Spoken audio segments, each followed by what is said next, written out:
What's up, guys? Denver Gamer back, and today we're looking at 10 PS3 games that you may not have heard of. They're mostly exclusive titles, and I can't wait to show them to you, so let's get into it. But first... Hey guys, before we start this video, I just have a small request. If you like my content, please support me by subscribing. It's a small click for you, but it means a big deal to me. Thank you, and let's get started. Alright guys, first up we have Heavenly Sword. Oh my god, this is a fantastic hack and slash game. It's similar to God of War. And basically, the story goes like this. There's a clan, and they are watching over a weapon called the Heavenly Sword. And it was a sword that was wielded by a deity. It was only made for gods to use. And this clan has been watching it and waiting for a prophet to return in the year of the Fire Horse. And the main character, Noriko, comes back in the year of the Fire Horse, but she was supposed to be born a guy. So it's really a game about the female character proving yourself. Kind of reminds me of Horizon Zero Dawn, even though this game came first. And it's just an incredible hack and slash game. There's 3 stances you can use. There's the speed stance, the strong stance, and the range stance. And there's a ton of unlockable combos.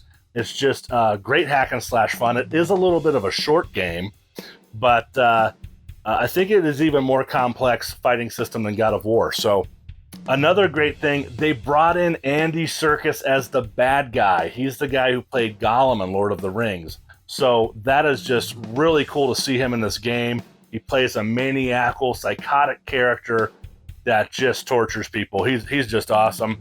And yeah, this is definitely one you should pick up. Now, there's also a prequel animated series and a CGI movie I wanted to mention to also watch if you wanted to get all of the lore of this game, because it did not make a sequel. They were going to make a sequel, but I think Sony has given up on it. So that is Heavenly Sword. Next up, oh my god, this game is amazing. This is Puppeteer. What an incredible platformer. It has the style of Tim Burton, I would say. And the setting is you play as a puppet on a stage, and the whole game is set on the stage, and there's an interactive audience, which when you do certain things in the game, they laugh and they gasp and they applaud you for the different things you do. Now, at the beginning of the game, your head gets stolen by the evil villain called the Moon Bear King, and you have to go fight his 12 generals and get your head back, and also rescue a princess, or goddess, I think she is in this game. And you get to put on all these different heads that give you different abilities, and they also kind of unlock secret places in the game, so you want to wear the right head at the right time. That's just one mechanic of the game. The other mechanic is that you get a magical pair of scissors, and they can cut fabric in the game, and you kind of ride them like transportation, as you can see in the video, and they're also your weapon. So that is really cool. The characters are absolutely amazing. Each level is kind of like a new act to a play. The whole thing is made to be like a play. So I absolutely recommend this game. It has shot up in price. A lot of these you will notice with the PS3 store closing have shot up in price, but another one exclusive to the PS3, definitely worth checking out. All right, I'm going to get some flack for this. This one is Lair, and I want you to hear me out, okay? When Lair came out, it was released with controls that were only used with the 6-axis controller, or part of the controller. And what that means, you had to take your PlayStation 3 controller and tilt it to fly the dragons in this game, and it's basically an aerial combat dragon game. It's like Game of Thrones meets Lord of the Rings meets Panzer Dragoon. It really feels like Panzer Dragoon. Now, it was a big flop because you just couldn't control the dragons with accuracy. And what happened 8 to 9 months later is the developers came back and they released a patch that allowed for analog controls. Now, that it didn't make everything analog, but what it did was fix most of that, and they also added a crosshair for accuracy. So I had a maze. It's just so much fun playing this game. you could fly around, be battling other dragons, and then the people fighting on the ground, all the troops fighting on the ground, you could swoop your dragon in and right into the middle of battle and just just shoot fire and swipe them with your claws and feed on these soldiers, the enemy soldiers on the ground, and then take back off up into the air and fight other dragons. It was just really, really cool. I think this deserves a second chance. I really do. And what's interesting about it, it's one of the few games you can remote play from your PS3 onto your PSP, which makes it look even better on the PSP, and it even has a little bit of additional tweaks for the PSP gameplay that improve it just slightly more. So Lair, absolutely recommended. Check it out. So Folklore is a game that I picked up and I just could not put down. It is such an interesting game. It's got visual novel elements, but also like an action adventure game. The story is completely crazy. Basically, you go to this town looking for your mom, and you have to go to the world of the dead to find her. I'm not even going to try to explain it. Let's just talk about how the game plays. Again, action adventure meets visual novel, but done really well. And it's very similar to Pokemon in the fact that you collect these creatures called folk, and they're basically monsters, and you can use them in battle once you collect them. And it's kind of like Ghostbusters, where you kind of trap them into your cloak. It's just play the game. But let's keep talking.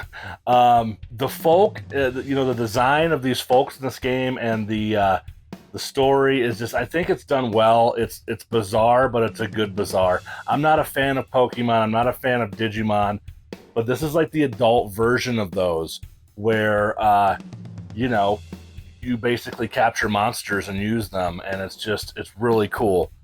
Definitely one worth picking up. Oh, yes, this is 3D Dot Game Heroes, and wow, this is a tribute, a love letter to Zelda, especially A Link to the Past.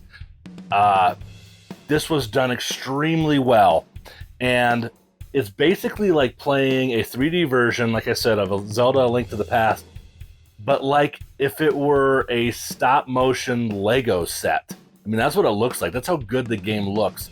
And you can pick from a bunch of crazy different characters.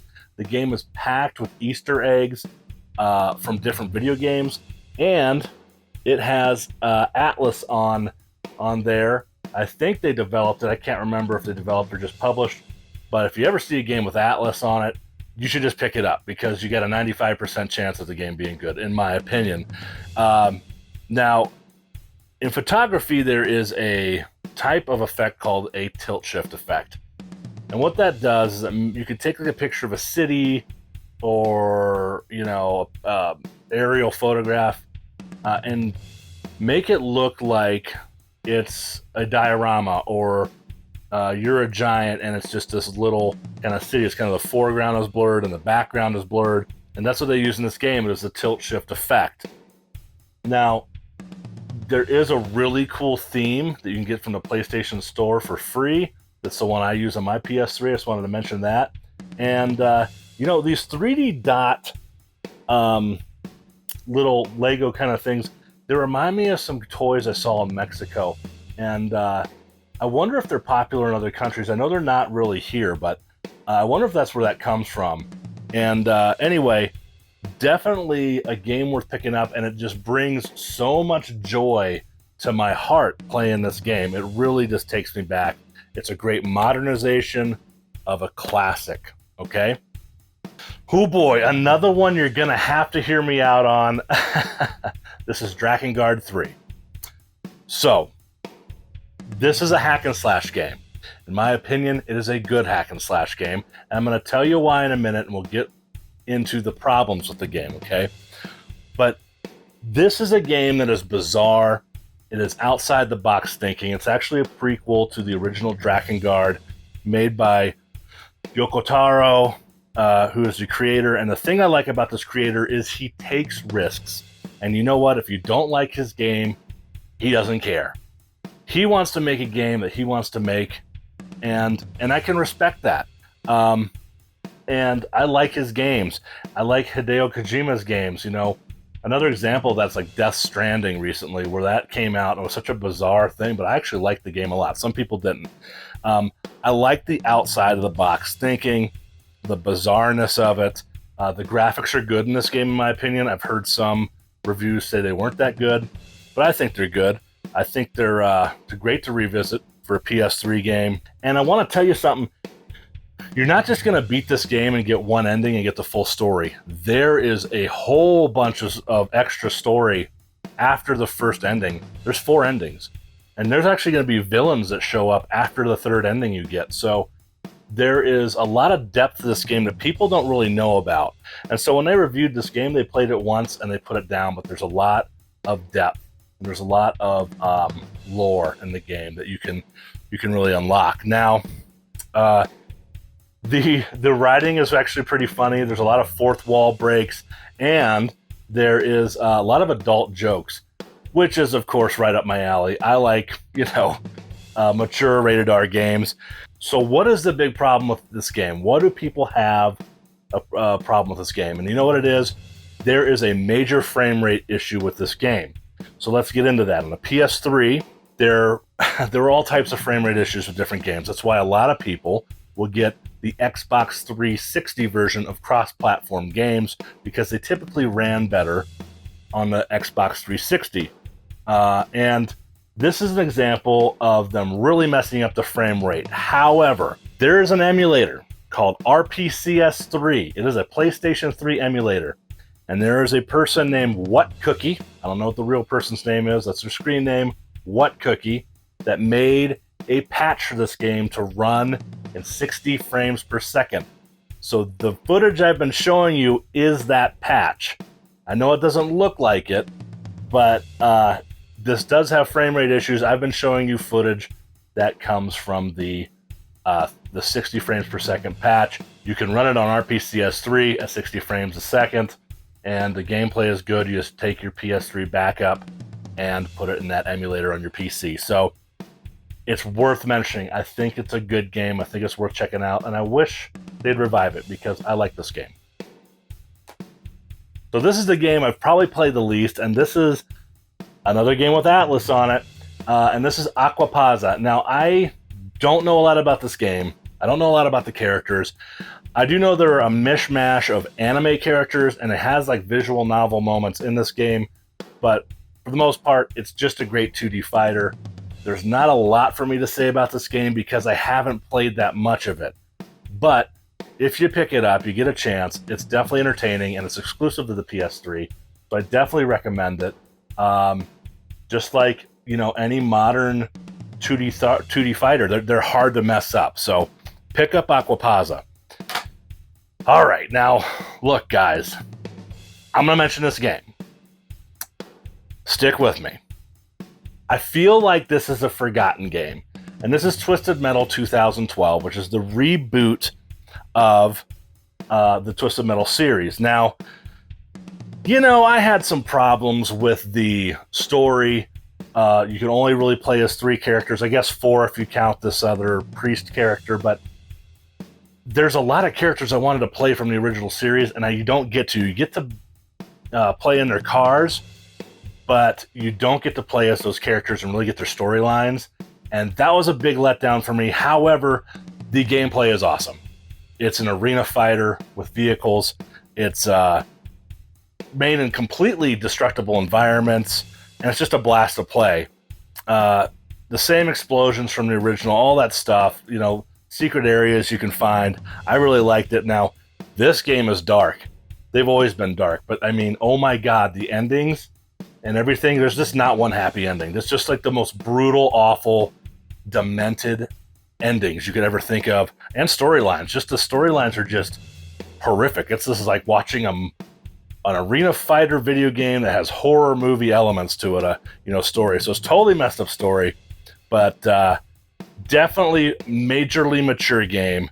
And, if you play a game where you start out as a clown that kills his entire family, you know it's a messed up game. So I just feel like nobody mentions this game anymore. And, you know, I love the Twisted Metal series, and, you know, I'm happy to have them all in my collection. I love all the Twisted Metal games. So I think this is worth mentioning to pick up. Might not be a hidden gem, but, you know, I needed it for my list. Okay. Oh, God. Katamari Forever. That's all I'm going to say. Katamari. Okay. Let's go back to the original Katamari. The original Katamari, your dad is basically God, and you are the prince of the universe, okay? Your dad gets drunk one night and goes out and destroys all the stars because he's hammered. It's just weird, I know. And you have to go build up new stars using anything you can, and create these stars, and then you light them. I guess he lights them on fire, and he makes new stars. Now, it's a really bizarre concept. The gameplay is really fun. It's a cutesy, weird Japanese game. It's addictive, and it's hard to put down. And now this being Katamari Forever, the story is a little different. Your dad, God, gets hit in the head, and then you create a robot God, and he messes up all the stars again, and you have to go build stars. And it's pretty funny because you'll like roll up these stars with all types of different things in the environment, and it includes like people and animals and stuff, and I guess, you know, they go and they turn them into stars, and I guess those people die or become a star or whatever. It's just such a weird game, but it's very artistic. And I love the menus and unlockables in this game. There's actually 4 little mini games you can unlock in the end that resemble kind of arcade games. So that's really cool. Just some more outside the box thinking. And you know, the interesting thing about Katamari is that means like a clump or clod in Japanese. And Damashi, which was the first game, means spirit. So it's kind of clump spirit, or I guess mass would be another word for it, but clump spirit. And this is kind of clumps forever. So, hey, the more you know.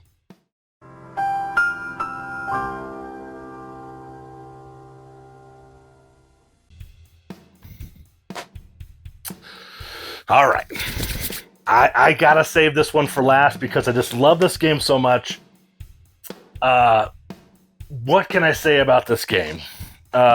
It's exclusive to PS3. I'm lucky I got it when I did. This is Yakuza Dead Souls. Yakuza is such a hidden gem of a series. It's been localized in the United States, but this is a zombie version of the Yakuza series, and this just has all of the Japanese humor that you get. I mean, just Japanese humor is so different than American humor, and it just works for this game. It's really funny. It's a third-person action game. You're fighting zombies with these completely insane, bizarre characters. This is probably my favorite game on the list. I love this game. I love zombie games, and this one is just awesome. And you can see Sega on there. I love Sega. Sega's awesome. Usually if I see their name on it, I trust them for the most part. And man, I just highly recommend picking up Yakuza Dead Souls. I'm just going to show you gameplay here. That's all I'm going to do. I don't even know I'm going to talk about this game. It's just so much fun. So, Yakuza Dead Souls, check it out.